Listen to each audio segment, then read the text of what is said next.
bom dia. Abrimos o Fred Café desta segunda-feira, desta semana de Liga dos Campeões, nesse palco absolutamente especial para começar falando do clássico mais pesado do futebol inglês, desse clássico que reúne 40 taças da Liga Nacional.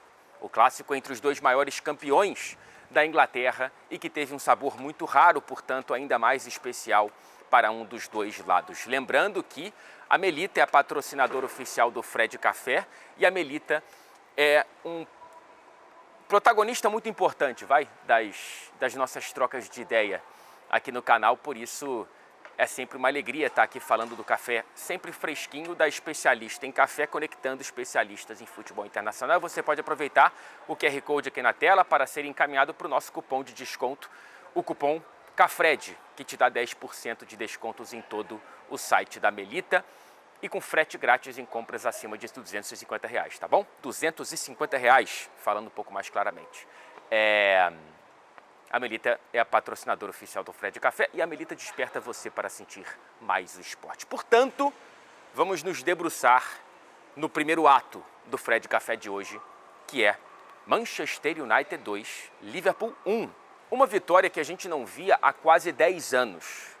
A última vez que o Manchester United conseguiu vencer aqui nesse estádio, Memphis Depay estava no banco do United, assim como o Louis van Gaal, assim como o Andreas Pereira. Do lado do Liverpool, vários jogadores que não estão mais aqui. O próprio treinador era o Jürgen Klopp em começo de trabalho, isso foi em janeiro de 2016. O gol decisivo daquela vitória foi marcado por Wayne Rooney, o maior artilheiro da história do Manchester United.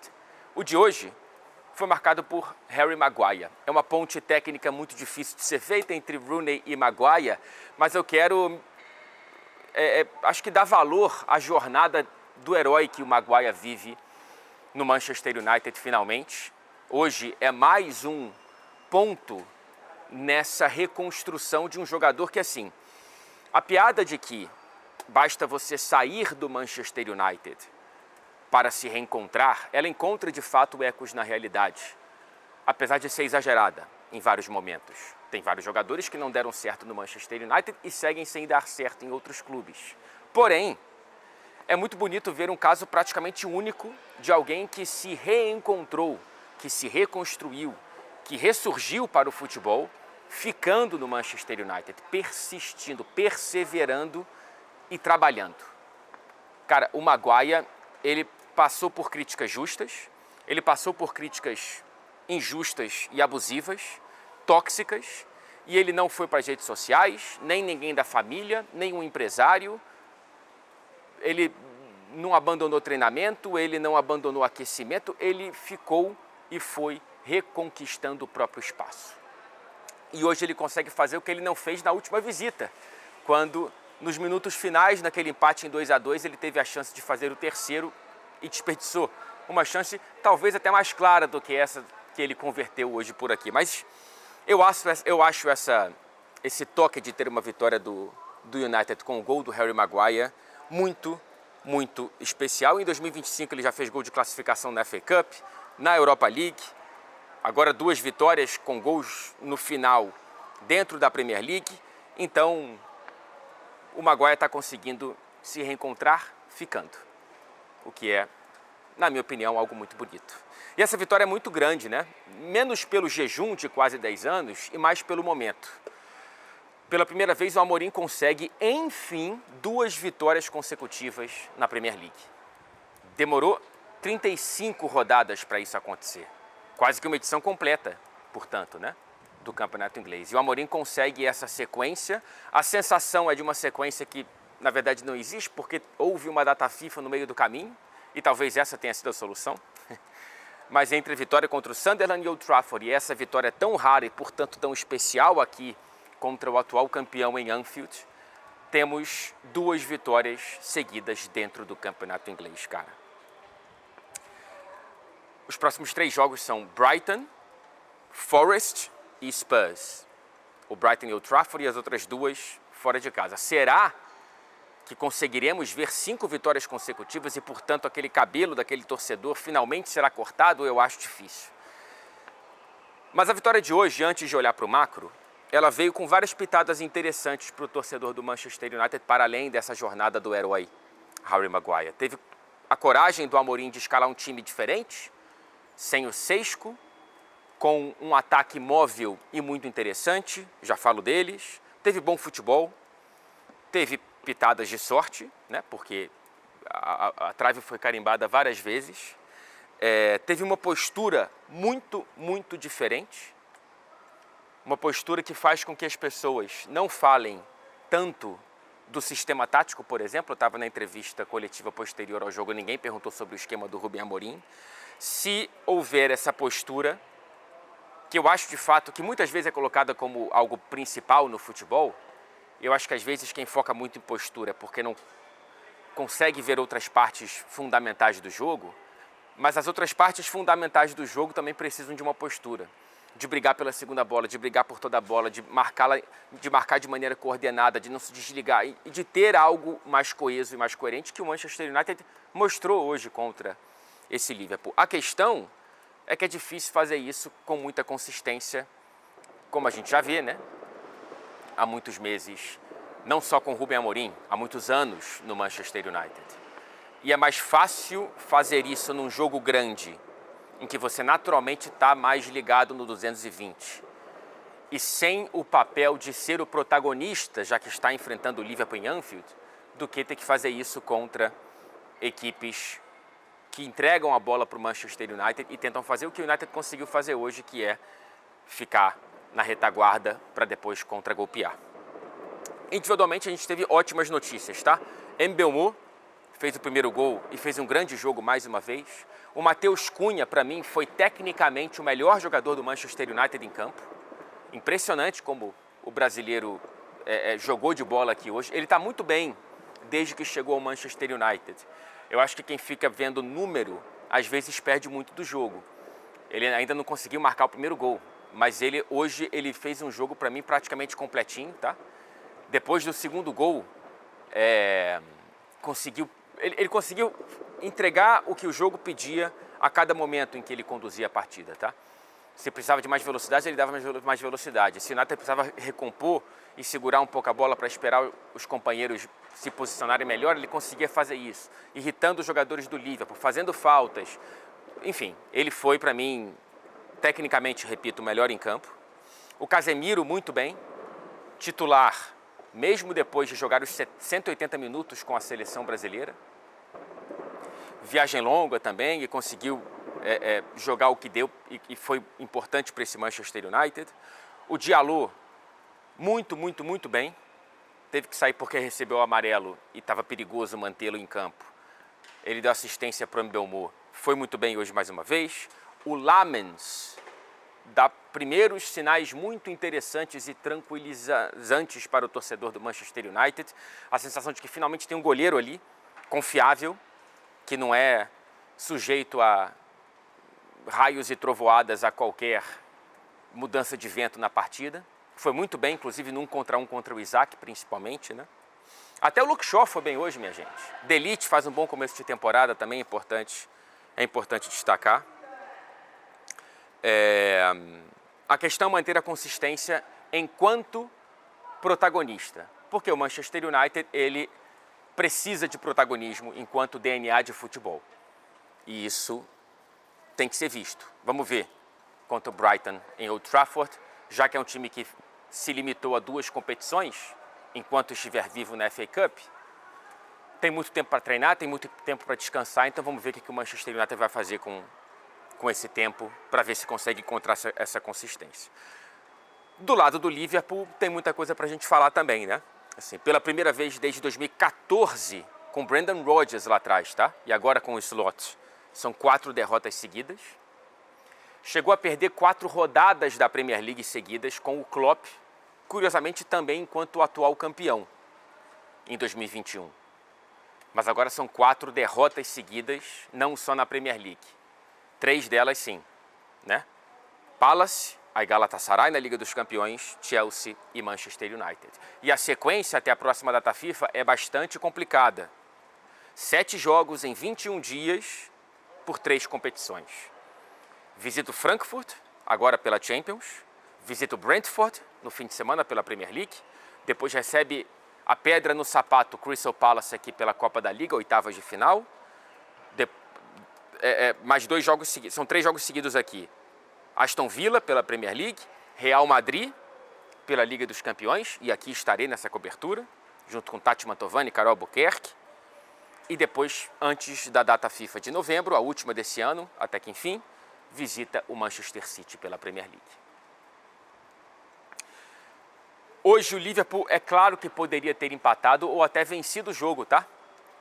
Criou oportunidades o suficiente para se sentir um pouco azarado. 2 chutes do Gakpo na trave, uma das 3 bolas na trave foi um cruzamento que desviou, então eu conto mais as finalizações que de fato foram na trave. A cabeçada sozinho, né, do próprio Gakpo, que fez o gol, depois poderia ter feito o 2-2, um gol incrível que ele perde sozinho na pequena área. O gol perdido pelo Salah também na pequena área, já falo do Mohamed. A chance do Isaac, que eu citei agora há pouco, do Isaac contra o Lamens no primeiro tempo. Olhar só para esse pequeno azar, essas chances perdidas, me parece uma imprudência e uma tentativa de miopia perigosa pela perspectiva do Liverpool. Pela 7ª vez em 12 jogos nessa temporada, o Liverpool sofre pelo menos 2 gols na mesma partida. Defensivamente está uma peneira. Defensivamente está muito, muito esquisito, tá? Atacar o campeão inglês está demasiadamente fácil. E tem várias perguntas sem muita resposta. Quem é o lateral direito titular hoje? Qual é o meio-campo ideal e mais equilibrado? Onde é que está o Salah, que mais uma vez jogou muito mal e perdeu uma chance muito, muito importante? Onde é que está o McAllister da temporada passada? Onde é que está o Konaté, minha gente? Mais uma vez falhando hoje no lance decisivo. O Van Dijk também fez uma partida esquisita. Por que o Ekitike é banco? Sendo que ele é o melhor jogador do setor ofensivo nesse começo de temporada. O Kerkez parece perdidinho na esquerda. Hoje sofreu o tempo inteiro em que o Manchester United tentou atacar. Por que a saída de bola está tão lenta? Por que não há uma reposição à perda dos passes longos do Arnold para acelerar essa transição ofensiva do Liverpool, para achar um pouco mais o Mohamed Salah no 1 contra 1, em vez de o Salah receber a bola como tem recebido, com a defesa adversária 100% compactada, e ele tem 3 defensores na frente dele? Por que tão poucas associações de um bloco ofensivo sem mobilidade hoje, especialmente no primeiro tempo? Houve mais mobilidade no segundo tempo, quando o Slot foi mexendo no time e enchendo o time de atacantes. O que o jogo pedia, e o Liverpool melhorou, apesar de ter virado em muitos momentos muito atacante com bola levantada para a área, sem muita associação que eu gostaria de ver. Né? Hoje o Manchester United foi muito mais associativo, tudo bem que encontrou uma defesa, fez o gol cedo e isso abre mais a defesa do Liverpool. Né? A história do jogo, a ordem dos fatores alterou sim o produto, mas o Liverpool precisa melhorar e não é só esse jogo. Não é exagero falar que o Liverpool está próximo de uma crise, se não numa crise, sem nenhuma dúvida, é o pior momento em muito tempo. É o pior momento com Arne Slot e para além de Arne Slot. Está tudo muito esquisito. E quando há tantas questões sem resposta ao mesmo tempo, quem tem que responder é o treinador. Então vamos ver o que o Slot vai conseguir trazer nesse primeiro momento de grande pressão que ele está recebendo aqui no Liverpool. Eu queria me debruçar mais nos pormenores dessa partida, porém, eu preciso correr agora para pegar o trem para a cobertura de Liga dos Campeões para Londres. O último trem sai daqui a 30 minutos e eu, portanto, tenho que ir para a estação. Então fica aqui essa análise, não tão completa como eu gostaria, mas acho que eu trouxe os principais pontos dessa vitória do Manchester United, uma vitória que não vinha há muito tempo, e esse Liverpool que entra numa depressão aí de 4 derrotas consecutivas, o que não acontecia há mais de 10 anos. Então, é um momento diferente. Se ele irá se propagar para o lado vitorioso e para o lado do derrotado, a gente vai esperar aqui para acompanhar e, claro, seguiremos trocando essa ideia por aqui. Mudei de cidade, mas a correria segue por aqui. Cheguei depois de 1h da manhã, acordei, agora nessa manhã aqui na Inglaterra tenho que dar uma corrida para chegar no CT do Arsenal, já nos preparativos para essa partida de terça-feira entre Arsenal e Atlético de Madrid pela Liga dos Campeões. Portanto, por conta da correria, por conta do tempo que urge, teremos uma versão um pouco mais pocket. Eu vou tentar fazer o mais pocket possível do nosso Fred Café, porque o dia tá cheio, assim como foi o dia de ontem. A gente começa justamente pelo Arsenal, pelo líder, cada vez mais líder, agora com 3 pontos de vantagem no topo da tabela da Premier League, e se mostrando nessa quadrinha da história, o time mais preparado para se colocar como favorito. Eu sei que está cedo, eu sei que temos apenas 8 rodadas, que estamos apenas em outubro, que faltam 30 rodadas, né, nessa imensidão da temporada 25-26, mas eu acho que a gente já pode fazer algumas leituras com o que a gente tem até aqui, né? Não só coloca-se o Arsenal nessa posição aqui por conta da posição na tabela, mas também pelas valências do próprio Arsenal, claro, né? Defensivamente indefectível, monstro nas bolas paradas, melhor elenco do país, já falei isso aqui algumas vezes, e quiçá da Europa, muito pouco dependente de 1, 2, 3 jogadores, tanto é que as lesões não têm atrapalhado tanto assim, e pelos problemas dos concorrentes, né? O Liverpool, como já vimos, está caindo pelas tabelas, o City me parece muito dependente de um só jogador. O Chelsea, se você quiser colocar nessa conversa, é muito inconstante, é muito pouco confiável, ainda que tenha um potencial muito grande. Eu sei que está cedo, eu sei que falta muita água para passar debaixo dessa ponte, mas talvez as dores, né, desse Arsenal estejam formando cicatrizes de um time evoluído, cascudo, e que tem uma... Eu acho a força do elenco do Arsenal um negócio muito assustador, assim. Muito assustador, como que você pode começar a temporada sem o Odegaard, praticamente, e conseguir fazer o que ele está fazendo, o Arsenal. Como você consegue ter tantas opções para a linha defensiva, para o meio campo, para a linha ofensiva, e teve uma vitória diante do Fulham de um Arsenal vintage, né? Gol de bola parada, cobrança de escanteio do Saka, desvio do Gabriel Magalhães no primeiro pau, Trossard no segundo fez o primeiro gol, e o único da partida, e nenhum chute a gol sofrido na meta de Davi Raya, pela segunda partida consecutiva, o que não acontecia com o Arsenal na Premier League desde 2004. Então, assim, eu ainda,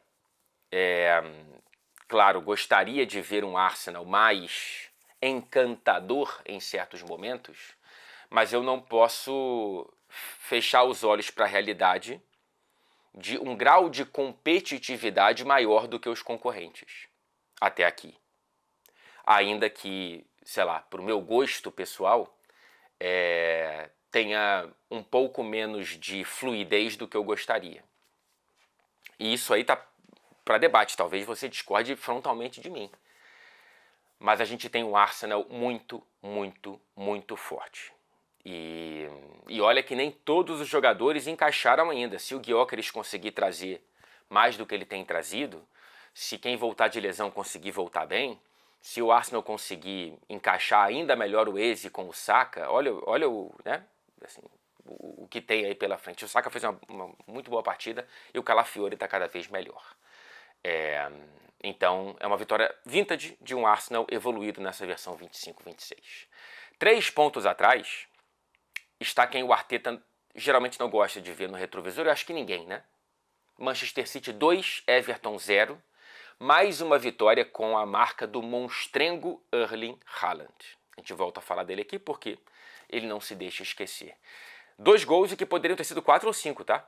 Assim, o Haaland perdeu mais gols do que fez nessa partida contra o Everton. Mas ele tem 22 em 12 partidas oficiais por clube e seleção. São 10 jogos seguidos marcando pelo menos 1 gol por jogo. 11 jogos se você quiser contar o amistoso da Noruega contra a Finlândia. Cara, já falei aqui várias vezes o quanto que é impressionante tudo isso. E aí vem o ponto que eu trouxe anteriormente, né? Na Premier League, o Haaland tem 11 gols, é o artilheiro não só da competição, quer dizer, não só do Premier League, do Manchester City, mas da Premier League. Só que o vice-artilheiro do City na Premier League é o zagueiro do Burnley, o Steve, que marcou 2 gols contra. E depois o restante ali tem 1 gol cada um. Cherki, Foden, Reinders. O que o City fará quando o Haaland não jogar? Será que há, de fato, uma dependência preocupante? A dependência ela já está aí estatística. É realmente um problema? Ou isso aqui é resultado de um City aperfeiçoar de maneira absurda o que muita gente duvidava que pudesse acontecer, que é o grandalhão destrambelhado Haaland chegar no Manchester City e o City conseguir absorver esse cara para fazer algo ainda mais mortal para os adversários. A primeira temporada foi de tríplice coroa, já mostrou que todo mundo estava errado, ou quase todo mundo. E agora a gente pode ter uma versão de um City concentrando mais do que nunca os próprios gols em Erling Haaland. O time segue criando, e talvez cada vez mais chances, até que o próprio Haaland é capaz de converter. Assim. O City cria tanto que nem o Haaland, nem essa máquina, consegue fazer todas as chances que lhe chegam. Assim. Então,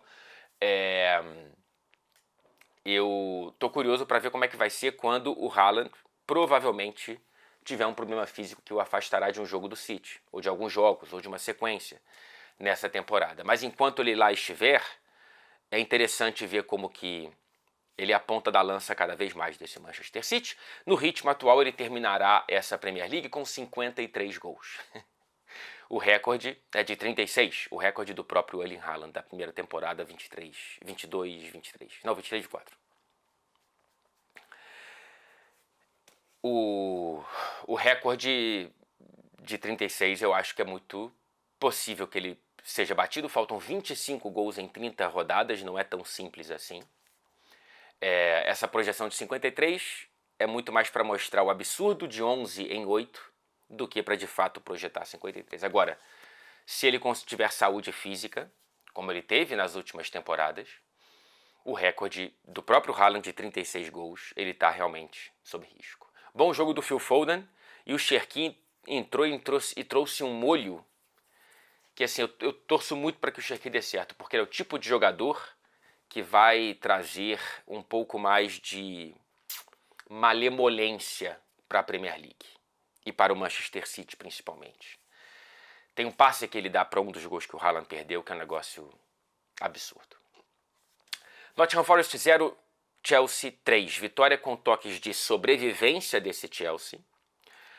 De uma Maresca consertando alguns dos próprios erros no intervalo e de um segundo tempo muito melhor, com o brilho principalmente individual de Pedro Neto. Assistência para o primeiro, gol de falta no segundo. O conserto de Maresca no intervalo foi tirar Romeu Lavia, Andrei Santos e Alejandro Garnacho. Que partidinha, hein, Garnacho? Eu não tenho paciência com o Garnacho, desculpa, mas enfim. Talvez por ter visto muito Manchester United de perto. E entraram Moisés Caicedo, aliás, primeira vitória, se não me engano, do Chelsea na Premier League. Sem o Caicedo como titular, ele, é claro, volta de data FIFA, viagem longa, por isso que ele não começou. Gittens e o Mark Gill, que entrou bem. Aliás, os três entraram bem, né? O Caicedo a gente já esperava, o Gittens dá sequência nesse bom momento dele, e o Gill conseguiu essa chance muito importante para ele, que não tinha tido muitos minutos desde que o Chelsea o reconvocou às pressas do empréstimo para o Sunderland. Uma qualidade que eu gosto no Maresca é que ele tem pouca paixão pelos próprios erros quando eles se mostram erros. Assim. Então, às vezes ele muda demais, isso é um problema, mas pelo menos ele muda também o que não dá certo. E nessa partida ele conseguiu consertar um primeiro tempo ruim do Chelsea, bom do Forest, que não conseguiu abrir o placar pela incompetência dos próprios jogadores. E claro que deságua no que eu acho que é a grande manchete desse jogo, né? O Chelsea dá sequência ao bom momento, são 3 vitórias consecutivas, vai subindo na tabela, mas a grande manchete, ainda mais nessa versão pocket do Fred Café, é a implosão Marinakis no Nottingham Forest. Mais uma vítima, Ange Postecoglou, demitido em uma nota deselegante de 39 palavras, uma para cada dia do treinador à frente do Forest. É o segundo trabalho mais curto da era Premier League, superado apenas por Sam Allardyce, que durou 30 dias no Leeds em 2023. Se eu não me engano, logo depois do Bielsa. O Postecoglou ele sai com 6 derrotas e 2 empates em 8 jogos à frente do Forest somente. O pior início de um treinador no clube em 100 anos. Portanto, me parece uma demissão justa, não? É claro que não, né, gente? É claro que não. Assim, não tinha nenhuma pinta de que daria certo. Um elenco montado para o Nuno Espírito Santo, e aí você dá um giro de 180 graus para trazer um estilo completamente antagônico, e espera que dê certo em menos de 40 dias? E aí agora parece que vai voltar para um estilo mais no Espírito Santo, numa versão inglesa chamada Shandite. Cara, assim, a demissão do Postecoglou, ela pode ser um conserto de uma decisão errada, mas o grande problema é quando você olha para os últimos meses do Nottingham Forest e vê que o Marinakis, ele implodiu um time que flertou com a Liga dos Campeões na temporada passada, que conseguiu uma classificação nos tribunais para a Europa League, mas já tinha voltado às competições europeias, pelo menos para a Conference dentro de campo. Num time que demitiu 2 treinadores em 2 meses de temporada, bicho. Assim, eu acho um absurdo, ainda que eu entenda o carinho da torcida do Forest pelo Marinakis. Ele é um cara que investe, tira o time da segunda divisão, recoloca em competições europeias. Mas para mim está muito claro que a vaidade do Marinakis está em primeiro plano. Ele tem um perfil deselegante, ele tem um perfil bagunceiro, ele tem um perfil meio eurico mesmo, assim, né? Um negócio que eu acho muito, como é que eu posso dizer? Muito nocivo ao próprio Forest, tá? Então, assim, eu acho curioso que a torcida não esteja protestando contra esse rapaz aqui. E aí vem um ponto da cultura do futebol inglês que me irrita muito. Ninguém fala. É impossível, praticamente impossível, você entrevistar o Marinakis ou o dono de qualquer outro clube, o Todd Bowley ou o Ratcliffe ou não sei o quê. O diretor também não fala. Então o Edu Gaspar, ele entrou mudo e saiu calado do Arsenal e vai fazer a mesma coisa no grupo do Marinakis, entre eles o Nottingham Forest. Então assim, bicho, eu fico... O Forest é muito maior do que o Marinakis, tá? E eu acho um pouco esquisito que a torcida não esteja colocando a pressão no verdadeiro orquestrador dessa bagunça. Eu acho que não cai porque o elenco é bom. O elenco pode muito mais do que o Postecoglou conseguiu entregar.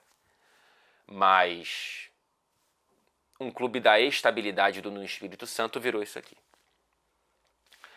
Palace 3, Bournemouth 3. O encontro entre 2 dos times mais legais da temporada produziu um dos jogos mais legais até aqui. Cara, assim, foi um negócio absolutamente formidável. O Bournemouth abriu 2-0, o Palace empatou com 2 gols do Mateta. Aí aos 44 do segundo tempo, o Bournemouth fez o terceiro como visitante, né? E aí nos acréscimos, pênalti pro Palace. Terceiro gol, hat-trick do Mateta. E nos últimos segundos dos acréscimos, lá para os 54 minutos do segundo tempo, o Mateta perde incrivelmente uma chance claríssima na marca do pênalti, com o goleiro já meio batido, a chance de fazer o gol que seria de uma virada absolutamente histórica para o Crystal Palace. Cara, obrigado Oliver Glasner, obrigado Andoni Iraola, porque vocês fazem muito bem para a Premier League. Fazem muito bem para a Premier League, para o futebol inglês, para o futebol em geral. Então, assim,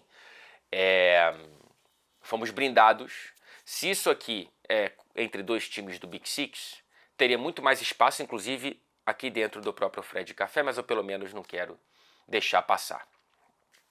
Deixa eu passar, portanto, da Premier League para a La Liga, porque o Real Madrid venceu mais uma. Em um jogo contra o Getafe, que a gente sabe como é que o Getafe joga futebol, inclusive tem um episódio recente que eu gostei muito de fazer no Fred Beckler, explicam lá na TNT, sobre o Getafe, do Bordelás, com 2 vermelhos, claro, né, para o Getafe que adora ter jogadores expulsos. Um deles foi um jogador chamado Alan Nyon, que entrou e foi expulso com 44 segundos em campo. Então parabéns aí ao Alan Nyon. E o Real Madrid vence por 1-0 com mais um gol de Mbappé e mais uma assistência de Arda Güler. É uma dobradinha que está dando muito certo, né? A 5ª assistência, se não me engano, do turco para o francês. O Courtois teve que salvar o Real Madrid nos minutos finais com uma defesa contra o Getafe com 9 jogadores, quase conseguiu arrancar o empate. Mbappé, 18 gols em 14 jogos por clube e seleção nesse começo de temporada. 10 gols nas 9 rodadas iniciais de La Liga, algo que apenas outros 3 jogadores da história do Real Madrid conseguiram nos últimos 70 anos. Di Stéfano, Amâncio e Cristiano Ronaldo. O Cristiano conseguiu fazer isso 4 vezes. Todo o recorde, especialmente do Real Madrid, mas não somente, claro, é colocado de maneira que... recorde de gols, né? De maneira muito mais humilde quando você coloca ao lado do Cristiano. Mais uma vitória, portanto, do líder Real Madrid, com, né, essas polêmicas e, mais uma vez, as pessoas não gostam das provocações na bola do Vinícius, e aí tivemos problemas depois do jogo, enfim. O Real Madrid volta a entrar em campo nesse meio de semana pela Liga dos Campeões. E no domingo, dia 26, temos El Clásico. Portanto, eu vou reforçar aqui o convite que eu já fiz lá no meu Instagram, para, se você mora em São Paulo, ou se você estiver de passagem por São Paulo, capital, nesse fim de semana, teremos para esse El Clásico a Watch Party da Melita na Login, que fica na Vila Madalena, em São Paulo. O evento começa às 11 horas da manhã, horário de Brasília, e a bola rola 12h15. Comida, bebida e brindes, né, o que todo mundo gosta, e presença de alguns influenciadores do squad da Melita por lá também, tá? O link para a compra do ingresso, ele está aqui na descrição do nosso vídeo de hoje e também no comentário fixado. Combinado? Não posso passar por La Liga sem falar dos protestos censurados por La Liga, inclusive, hein? E tem gente que ainda acredita na moralidade do senhor Javier Tebas. Em vários, acho, ou todos, pelo menos em vários sim, eu não tenho certeza se em todos os jogos dessa rodada de La Liga, os jogadores dos 2 times se recusaram a jogar nos 15 segundos iniciais. Todo mundo parado. O árbitro apitou e os 2 times parados por 15 segundos. Um protesto simbólico contra a decisão de termos esse absurdo de levar Villarreal e Barcelona em dezembro, no dia 20 de dezembro, para Miami. Algo que fere qualquer vertente ou maquiagem ou similaridade à isonomia de qualquer competição esportiva. Entre vários desses protestos, em algumas transmissões, a La Liga conseguiu censurar, tá? Em Oviedo e Barcelona, se eu não me engano, durante os 15 segundos, a transmissão oficial de La Liga mostrou os arredores do estádio. Em outras transmissões, zoom total no centro do campo. Em uma delas, La Liga chegou a colocar uma mensagem na tela durante o protesto dizendo que era por um compromisso pela paz. Impressionante, Javier Tebas. Olha só, já falei de Haaland, já falei de Mbappé, e eu não posso fechar sem falar de Harry Kane, o balé de Harry Kane contra o Borussia Dortmund. Centroavante, meia de ligação, regista, tudo isso junto. Harry Kane é um jogador absolutamente mágico, formidável, um cracaço de futebol. O que ele fez contra o Borussia é para guardar na parede de memórias, tá? E a gente está vendo mais uma sequência do que a gente vem batendo na tecla nesse começo de temporada do futebol europeu. Veja Mbappé, veja Haaland, veja Harry Kane. Não deixe a saudade do que passou, do que está passando e a nostalgia, às vezes exageradas, te cegar para o que está diante de você. Aproveitemos, portanto, o que a gente está vendo. Um beijo e boa semana, boa segunda-feira.